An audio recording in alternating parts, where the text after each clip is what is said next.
Türkmenistanyň hemişelik bir taraplygynyň 30 ýyllygynyň bellenýän ýylyna saglyk döwlet maksatnamasynyň kabul edilenine 30 ýylyň dolanyny bellemek ýakyndy. Şu döwürde maksatnamadan gelip çykýan wezipeler üstünlikli durmuşa ýaşarlýar. Şoňa laýyklykda ýurdumyzyň ilatyna edilýän lukmaçylyk hyzmatlarynyň hili we derejesi ýigri ýokarlandyrylýar.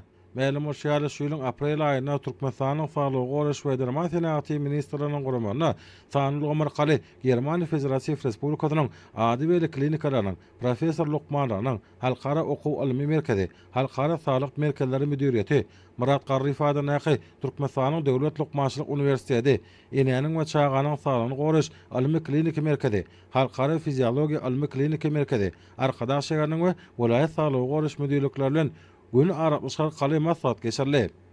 Şu günler şol geçerlen gepleşiklerde kesitlerden wezipeler ýerine ýetirmek maksady bilen Germany Federasiýa Respublikasynyň aşağı şäheriniň ortopediýa hasahanasynyň spinal hirurgiýa bölüminiň müdiri Lukman professor Bronek Maksimilian Boşik ýurdumyza saparda bolýar.